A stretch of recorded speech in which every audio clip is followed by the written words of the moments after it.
히스기야 왕은 아수르의 1차 침공 이후에 국력이 약한 나라와 왕이 얼마나 비참해질 수 있는지를 항복을 하고 그리고 조공을 바치는 과정에서 보여주었습니다. 그렇기 때문에 2차 침공을 대비하는 데 있어서 철저하게 준비했습니다. 국방력을 강화시키고 애국과 동맹을 맺으면서 백성들의 마음을 안심시켰습니다. 그러나 하나님께서는 이사야 선지자를 통해서 하신 말씀이 그게 하나님 뜻이 아니라는 겁니다. 그래서 3년 동안 벌거벗은 몸으로 맨발로 예루살렘을 출근하는 퍼포먼스를 이스라엘 백성들에게 보여주시면서 야, 너희가 그렇게 의지하는 애굽이 나중에 아수르한테 멸망당해서 이처럼 부끄러운 모습으로 포로로 잡혀가게 될 것이다. 그런데도 불구하고 애굽을 의지할 거니 그렇게 하나님께서 그들에게 말씀하시는 거죠. 애국과 말과 병거가 아니라 하나님을 의지하라고 이사야는 그 퍼포먼스를 통해서 이스라엘 백성들에게 말하고 있는 거였습니다. 그런데 공교롭게 2차 침공이 딱 되는 순간에 이제까지 준비했던 모든 것이 그냥 숲으로 돌아가고 말았습니다. 이제까지 평안했던 마음, 전쟁하면 이길 것 같은 그 마음이 막 다 사라져버린 거죠. 아수르 왕의 장군이었던 그 랍사게가 올라와서 하나님을 모욕하고 이스라엘을 저주합니다. 히스기야가 하나님을 의지하자고 하고 제사를 드리자고 하고 회개하고 돌아가자고 하는 그런 말 들을 필요 없다는 겁니다. 아수르가 이제까지 정복해 왔었던 나라들을 한번 보라는 거예요. 지금 그들의 믿던 신들이 그 나라들을 다 보호해 줬느냐? 보호해 주지 못했고 왕들이 지금 남아있느냐? 한 명도 남아있지 않지 않느냐? 너희가 믿는 여호와 하나님도 마찬가지니까 빨리 항복해라. 그렇게 이야기를 하는 거죠. 여러분, 이 말을 들은 히스기야가 정말 이 공황 상태에 빠집니다. 내가 그렇게 최선을 다해서 준비했는데, 그래서 모든 백성들과 함께 잘해보자고 했는데 현실이 딱 닥치고 나니까 이제까지 준비했던 거 전쟁 한번 해보고 뭔가 이거 안 되겠다는 것도 아니고 전쟁하기 전에 이미 마음을 다 빼앗겨 버리니 내가 이제까지 수고했던 건 과연 뭐지? 이런 마음이 드는 거죠. 근데 감사하게도 히스기야가 내가 무엇이 부족했는지를 알게 됩니다. 바로 내가 준비할 건 다 준비했는데 정말 중요하게 여겼던 걸 놓친 걸 아는 거죠. 하나님의 긍휼이 정말 필요하다는 것을 잃어버린 겁니다. 그래서 그것을 깨닫고 마음을 돌이키자 히스기야 왕은 이제 성전을 향해 기도하고 하나님의 기적을 경험하게 됩니다. 히스기야 왕이 한 일은 두 가지가 있습니다. 먼저는 히스기야 왕이 왕복을 벗고 옷을 찢고 굵은 배를 두릅니다. 그리고 여호와의 성전을 향해 들어가는 일을 했습니다. 두 번째 한 일은 뭐냐면 아까 랍사게라는 그 아수르의 장군을 만나고 왔었던 남유다의 사신들이 있어요. 그리고 그 장로들을 자신과 똑같이 굵은 베옷을 입혀가지고 이사야 선지자에게 보냈습니다. 왜요? 기도해달라고 요청하기 위해 보냅니다. 그리고 그들의 앞에 가서 이 사신들이 한 이야기가 뭐냐면 히스기야 왕이 이런 마음을 가지고 있다는 거예요. 어떤 마음이냐면 오늘은 환난과 징벌과 모욕의 날이다. 맞잖아요. 환난과 징벌의 날. 아수르의 그 강력한 군대가 지금 침공해왔기 때문에 이 어려움과 환난의 날일 뿐만 아니라 그들의 장수가 와서 내뱉었던 그 말이 하나님을 모욕하고 제사장 나라를 모욕하는 날이기에 참 오늘은 수치스러운 날이다. 그렇게 히스기야가 느끼고 있다는 겁니다. 그래서 히스기야가 마음을 다 놓아버렸는데 아이를 낳을 때가 되었으나 해산할 힘이 없다. 아이가 낳을 때가 되었으면 산모가 어떻게 해야 돼요? 힘을 다해서 아이를 태아에서 밀어내야 되는데 그걸 밀어낼 수 있는 힘이 없다는 것은 전쟁을 하거나 할 만한 지금 마음과 그 모든 육신의 피로도가 그냥 싹 그게 달한 거죠. 그러므로 그 지금 아무것도 할 수 없는 그런 상황에 놓여 있다. 그러면서 지금 우리를 보낸 이유가 뭐냐면 이사야 당신의 하나님이 이 조롱하는 말을 분명히 다 들으셨을 거라는 거예요. 그리고 하나님께서 이 들으신 것 때문에 이 랍사게를 분명히 저주하고 심판하실 것을 안다는 거예요. 그래서 당신은 지금 여기 남아있는 이 남유다 백성들을 위해서 하나님께 기도해달라. 그거 지금 부탁하러 지금 보낸 거죠.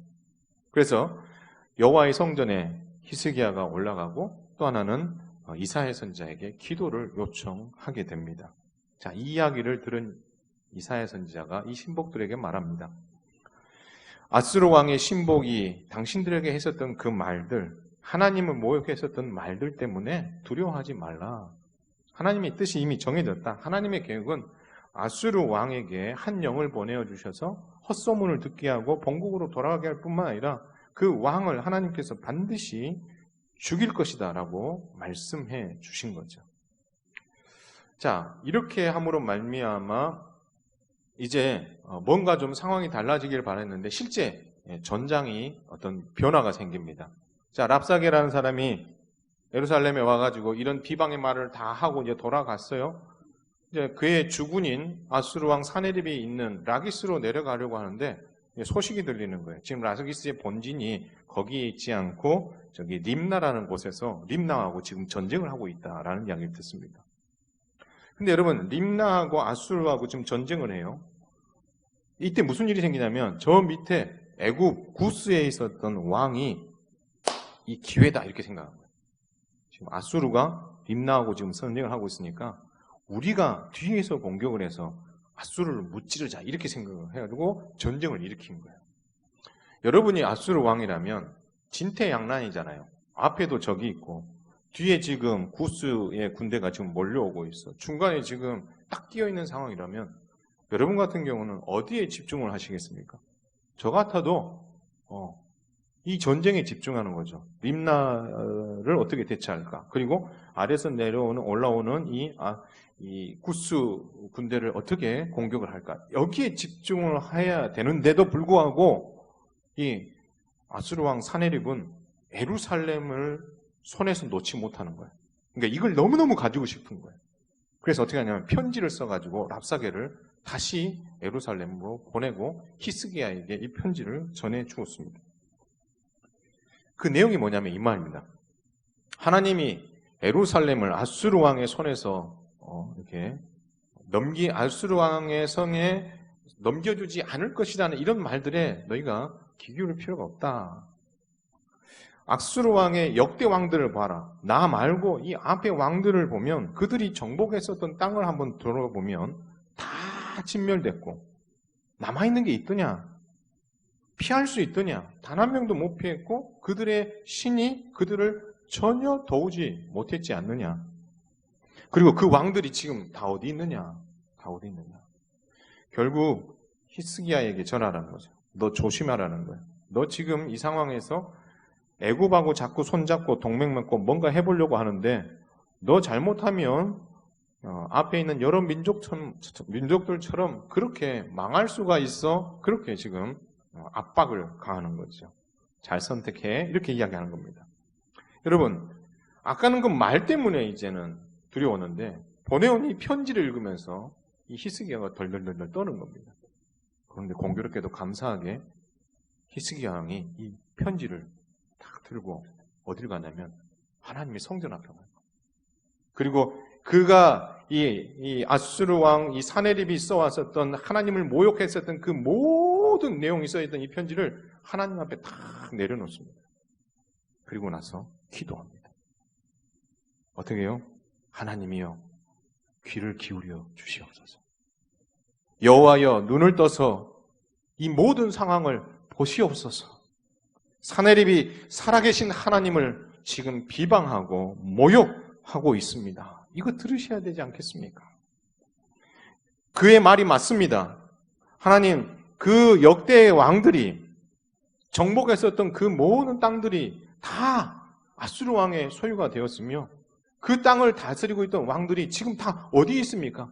어디 있는지 알 수 없을 만큼 황폐해지고 그들이 섬기던 신들은 다 불에 던져지지 않았습니까? 물론 그들이 믿었던 신들은 사람이 만든 것이었기 때문에 돌이나 나무나 이런 걸로 만들었기 때문에 불에 던져버리면 화르르 하고 다 사라져 버리겠죠. 그러나 우리 하나님은 그런 하나님이 아니지 않습니까? 우리 하나님은 천하만국에 우리 하나님 같은 분이 없는 줄 제가 압니다. 그 하나님이 자기 백성들을 그 악한 악인들의 손에서 구원하여 주실 줄로 믿습니다. 그렇게 하나님 앞에 기도합니다.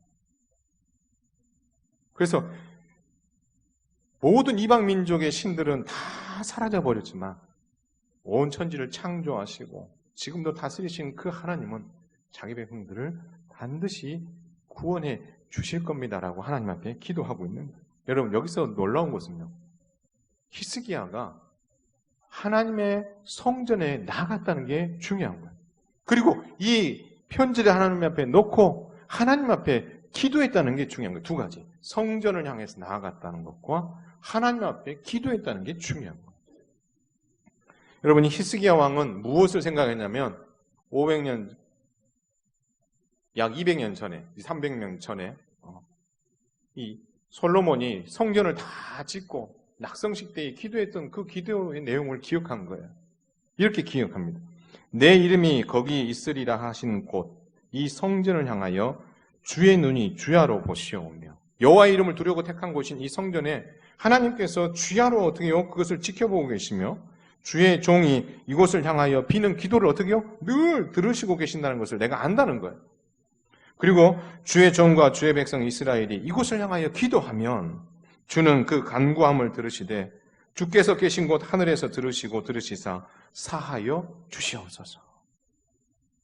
그러니까 그들이 정말 하나님 앞에 성전을 향해서 이렇게 기도하면 하나님 꼭 응답해 주십시오. 만약에 이스라엘 백성들이 범죄하여서 죄를 범해서 잘못된 일을 했다 할지라도 성전을 향하여서, 특별히 오늘과 같이 적군들과 전쟁을 하기 위해서 전쟁터에 나가기 전에도 성전을 향하여서 하나님 앞에 기도한다면 하나님께서 그 기도를 들으시고 하나님의 그 크신 일들을 우리에게 행해 주시기를 바랍니다 라고 솔로몬이 기도했던 그 기도를 이 히스기야 왕이 충분히 믿고 자신도 그 기도의 제목을 가지고 성전에 나와서 기도하고 있더라라는 것입니다. 우리 히스기야가 달라졌어요. 그렇죠? 그 전에는 뭐 했어요?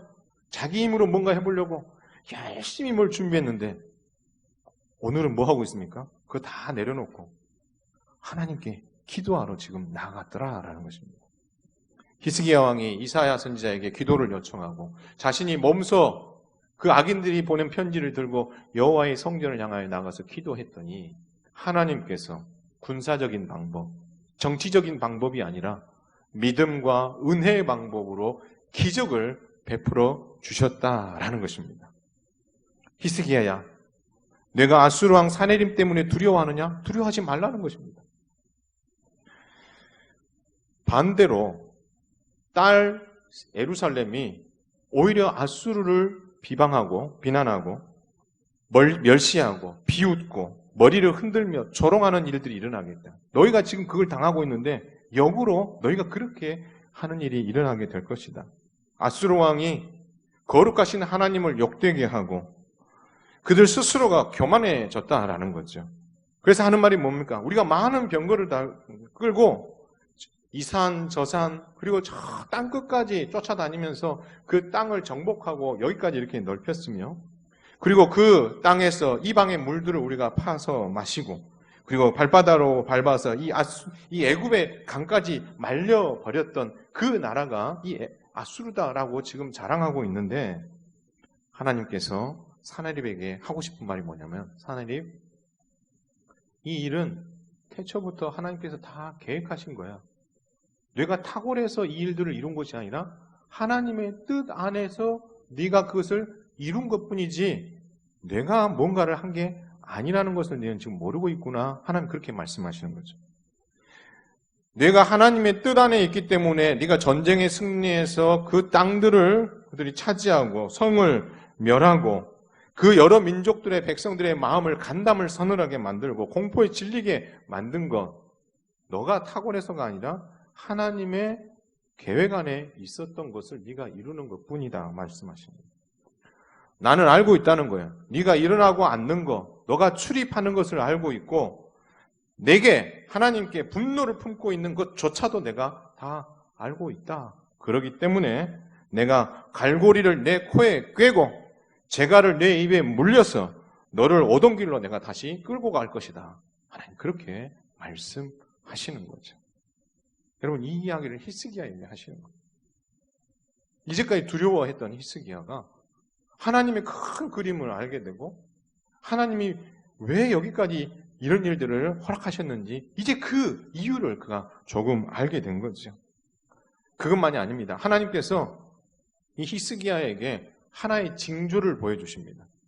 어떤 징조냐면 너희가 올해에는 스스로 난 그런 식물들을 먹게 될 것이다. 그리고 내년에도 스스로 나는 어떤 식물들을 먹게 될 것이다. 그러나 너희가 올해 내년에 씨를 뿌리고 잘 가꾸게 되면 3년째 되는 때는 너희가 씨를 뿌린 것에서 얻어지는 그 소산물과 열매를 먹게 될 것이다 라고 말씀하십니다. 이 말은 뭐가 전제가 돼야지 이룰 수 있는 거예요? 아수르와의 전쟁에서 승리를 하거나 아수르가 이 전쟁에서 완전히 도망가 버리거나 그래서 이 남유다에 평화가 찾아와야 오늘 스스로 난 음식도 먹고 내년에 나도 스스로 난 음식을 먹으며 2년 동안 열심히 뿌려서 얻은 소산물들을 3년째 거둬들이는 은혜를 누릴 수 있는 거죠. 그러므로 네가 믿으면 그리고 기도한 대로 될 것이라고 확신하면 하나님께서 3년 동안 이런 일들을 너에게 베풀어 주심으로 야, 이 일이 하나님이 하셨구나라는 걸 너로 알게 해주겠다. 하나님 그렇게 말씀하시는 거죠. 야, 전쟁에 승리가 가능하겠냐 하고 싶었는데 하나님 이런 약속까지 주시는 거죠. 그러면서 하나님께서 아수르 왕을 내가 어떻게 심판할지도 말씀해 주십니다. 아수르 왕은 절대 예루살렘에 단 한 발자국도 못 들어온다. 예루살렘을 성을 향하여서 단 한 발의 화살도 쏘지 못할 것이며 그들이 방패를 전면에 내세우고 그 성을 향하여서 한 걸음이라도 다가서지 못하게 될 것이며 그리고 이 예루살렘 성을 정복하기 위해서 그 예루살렘 성 주변에 토성을 쌓는 일은 꿈도 꾸지 마라라고 하나님 말씀하십니다. 오히려 오던 길로 되돌아갈 것이며 그 성 안에는 단 한 걸음도 들어오지 못할 것이다.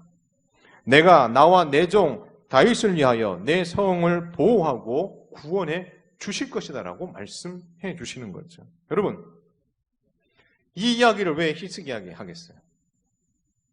여러분, 아수르는 무슨 생각을 가지고 있어요? 아수르는 이런 생각 가지고 있어요. 내가 하나님께서 정해주신 나라의 경계가 있는데 전쟁을 통해서 이 경계를 다 지워버리고 내가 차지하는 땅이 새로운 경계가 될 것이다. 그리고 그 경계를 내가 지금도 넓혀가고 있다. 그러므로 나는 경계를 넓히는 자다. 이렇게 지금 아수르가 생각하고 있다라는 거죠. 그러나 하나님 말씀하십니다. 아니, 경계를 정하시는 분은 누구시다? 하나님이시다.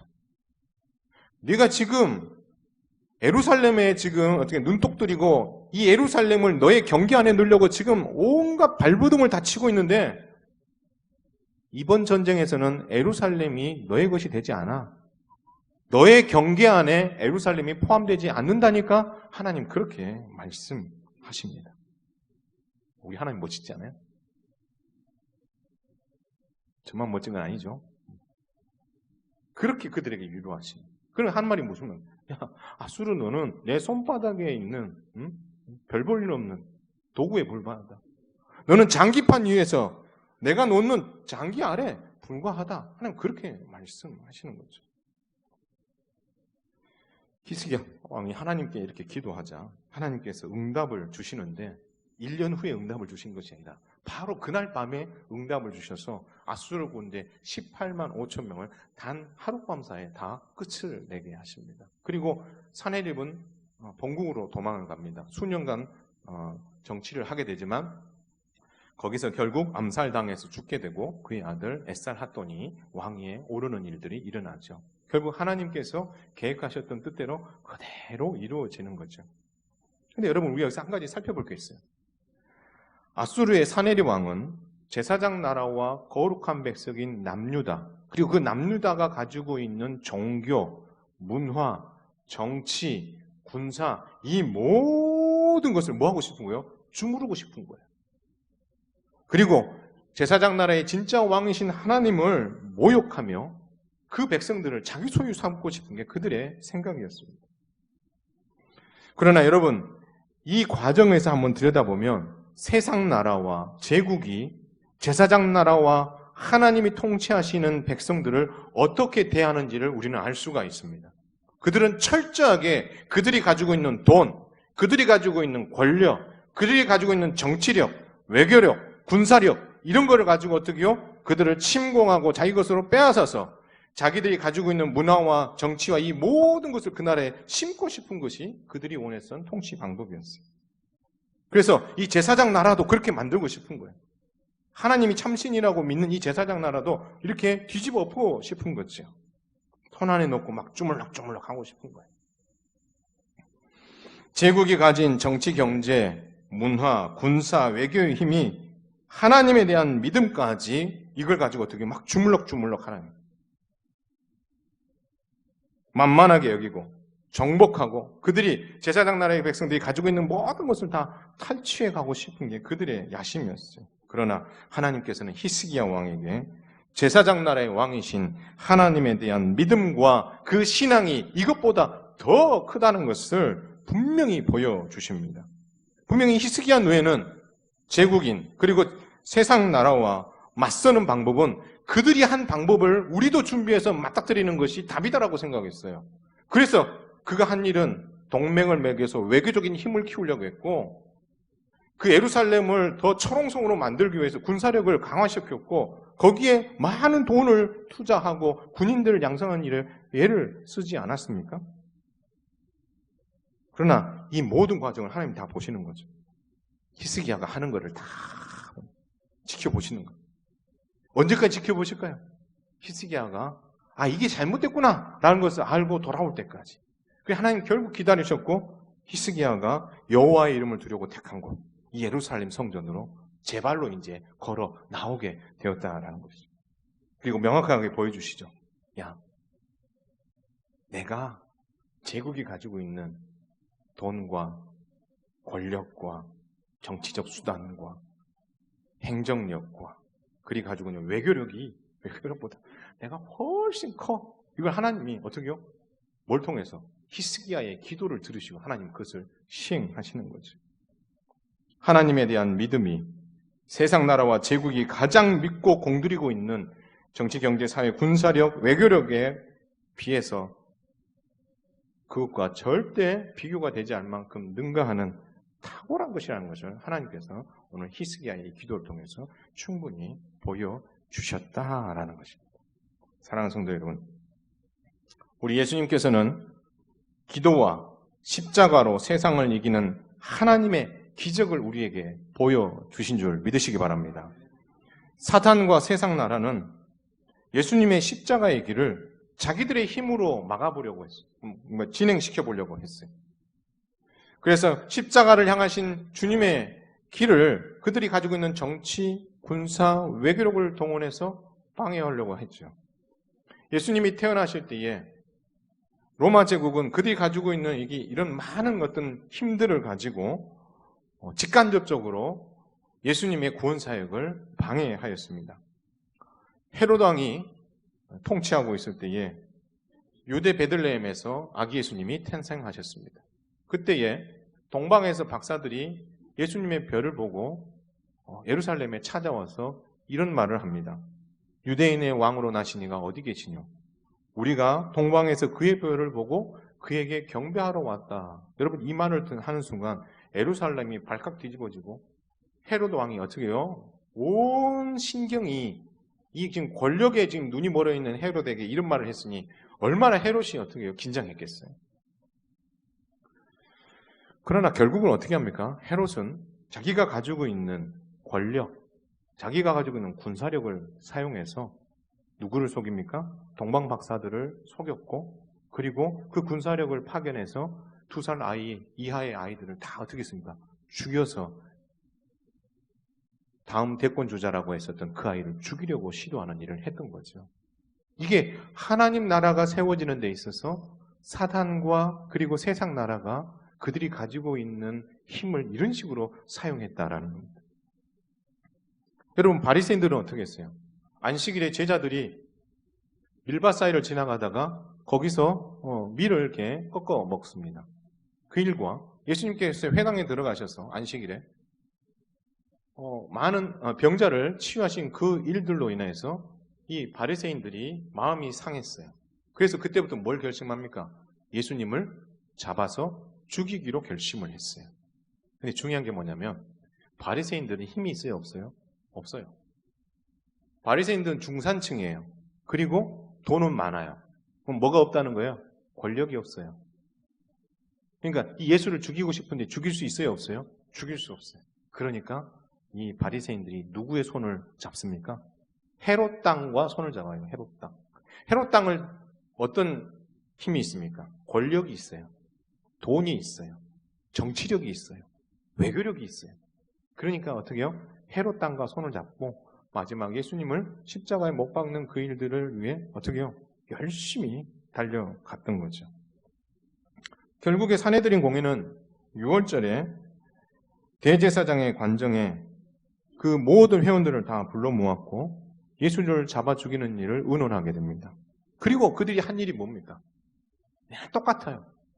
예수님의 제자였던 가룟 유다를 뭐로 샀어요?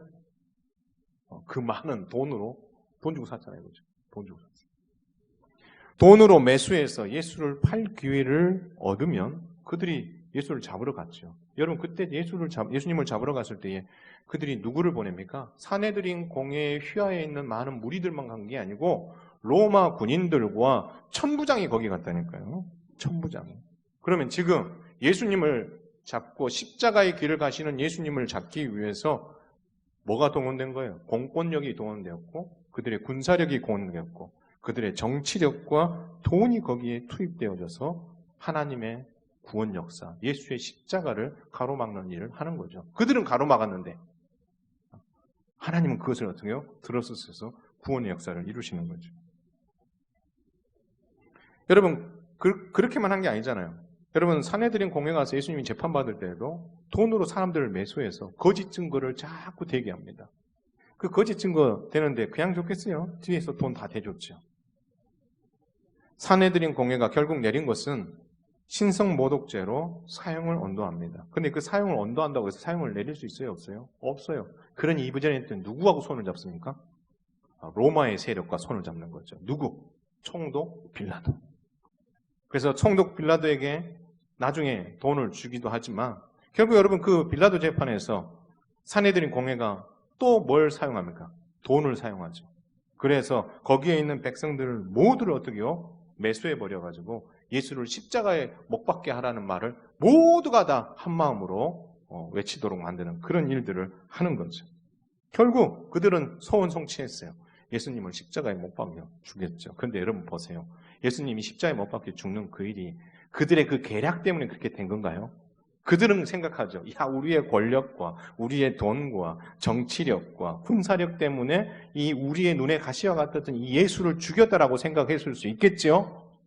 그러나 이 일들은 이미 이사야 선지자가 예언하고 하나님께서 구약성경에 예언하셨던 바가 이루어진 일 아니겠습니까? 누가 더 크죠? 그들이 가지고 있는 권력, 그들이 가지고 있는 정치, 경제, 사회, 군사, 외교력 그것이 더 큰가요? 하나님이 더 큰가요? 하나님이 더 크죠. 그러나 예수님께서는 이 모든 일들을 감당해 나가실 때에 기도로 감당하셔서 하나님의 기적을 이루신 줄 믿으시길 바랍니다. 그 십자가의 길을 가시는데 세상은 그렇게 반응했지만 예수님은 반대로 기도로서 그 일을 가셨다라는 것입니다. 겟세마네 동산에서 기도합니다. 내 아버지여 만일 할만하시거든 이 잔을 내게서 지나가게 하옵소서. 그러나 나의 원대로 마시옵고 아버지의 원대로 하옵소서. 분명히 기도했죠. 기도로 그 십자가 길을 가셨잖아요. 예수님께서는 십자가 위에서도 기도하셨어요. 어떤 기도하셨어요?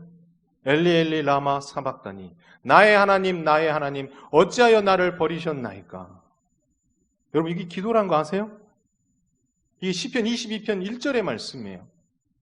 고통 가운데 있었던 시편 기자가 엘리 엘리 라마 사박다니 나의 하나님 어찌하여 나를 버리셨나이까. 이 말은 버리신 것처럼 느껴진다는 거죠.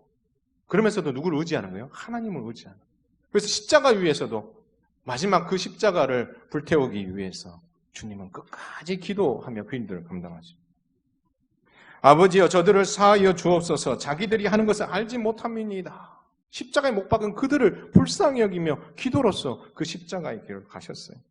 마지막에 내 영혼을 아버지의 손에 의탁합니다. 뭘 전제로 의탁하는 거예요?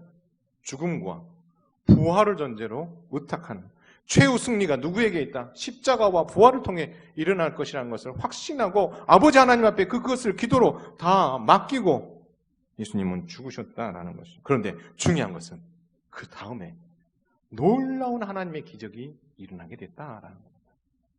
여러분, 성경에는 많은 기적이 기록되어 있어요. 여러분이 생각하시는 기적 중에 뭐가 가장 큰 기적인 것 같아요? 여러 가지가 있겠지만 홍해가 갈라지는 것처럼 기적은 없을 거예요. 그렇죠? 요단강이 갈라져요. 왜요?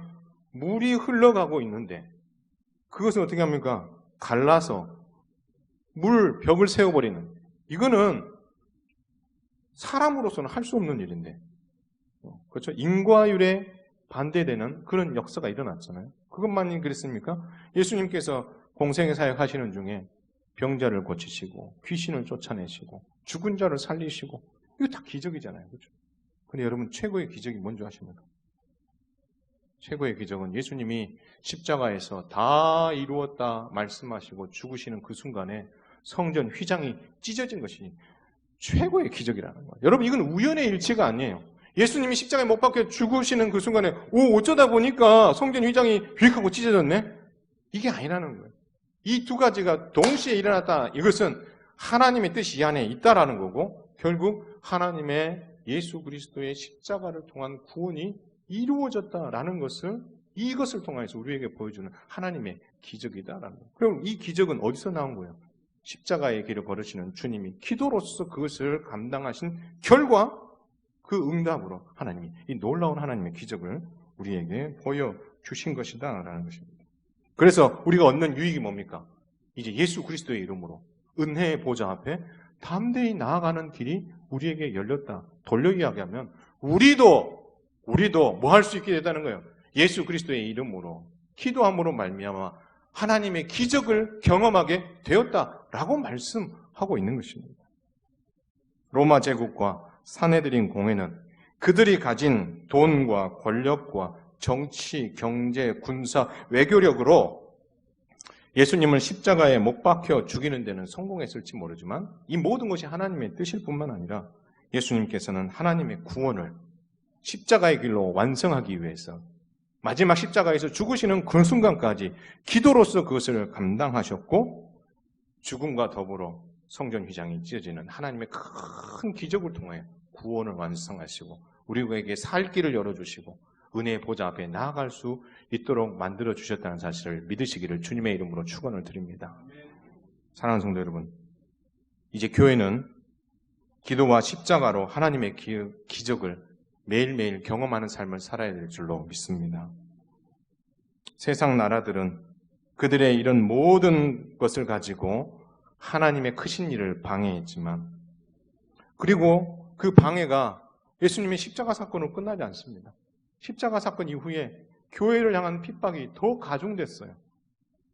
사내들인 공회는 스데반을 처형하는 것을 지극히 당연하게 여겼고, 사울은 권력의 상징인 이 공권력의 그 공문 들고 예수 믿는 사람을 잡아 죽이기 위해서 혈안이 되어 돌아다니는 일들을 열심을 내지 않았습니까?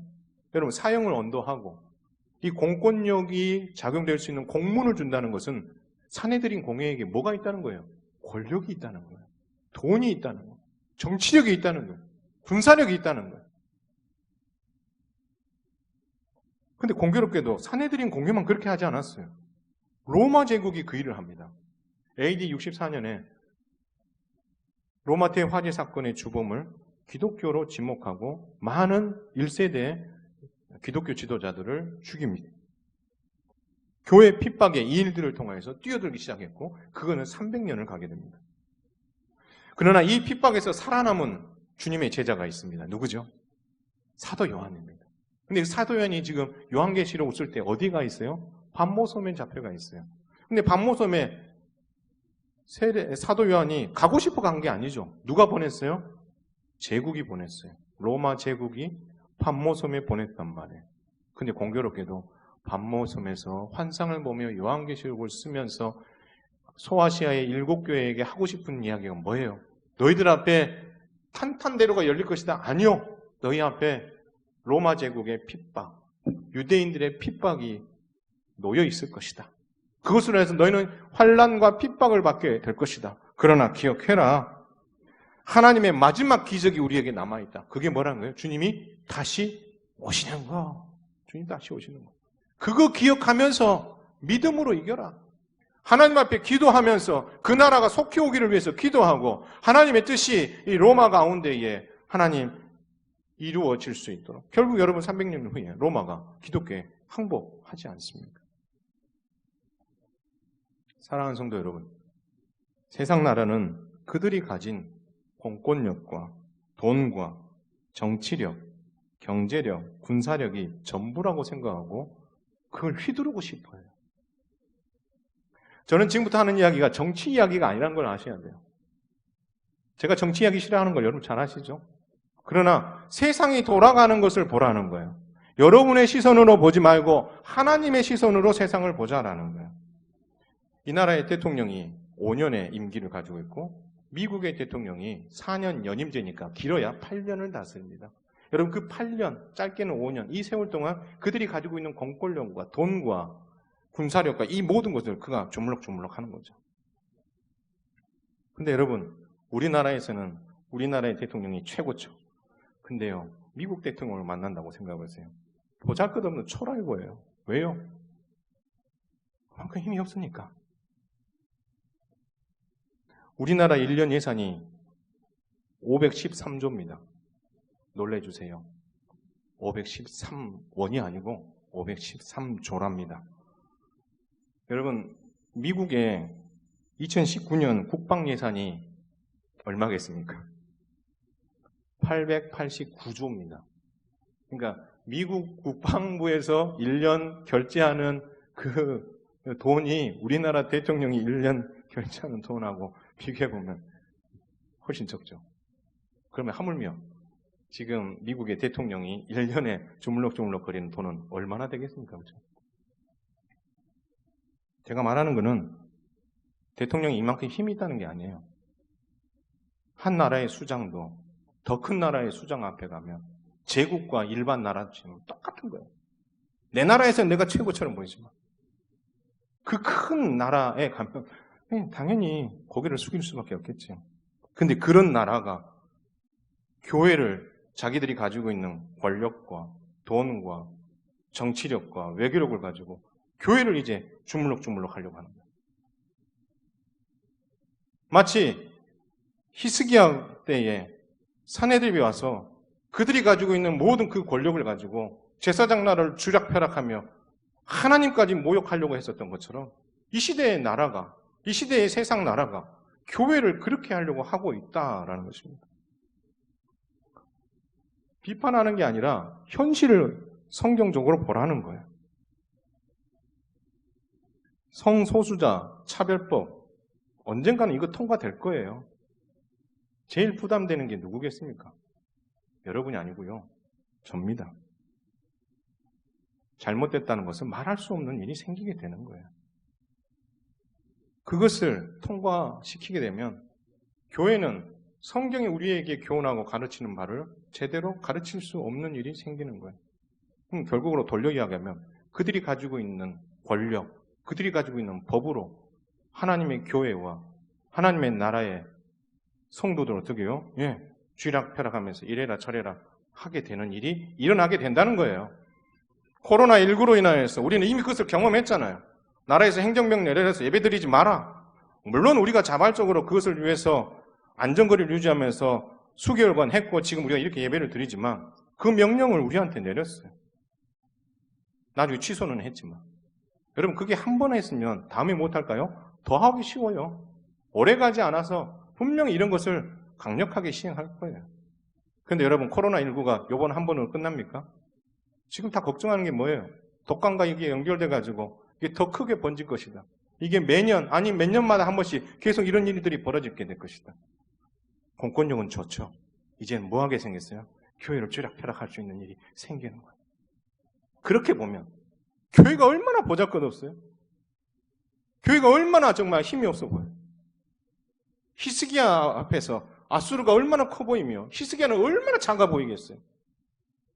큰 소리 땅땅 치던 왕이 그 아수르의 2차 공격 앞에서 막 두려워 떨어 벌벌벌 떨고 있는 그 모습을 보면 백성들도 기가 찼을 거예요.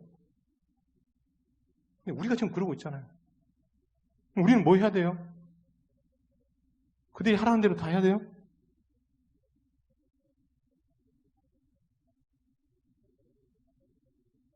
우리는 그들이 가지고 있지 않는 걸 가지고 맞서야 돼요.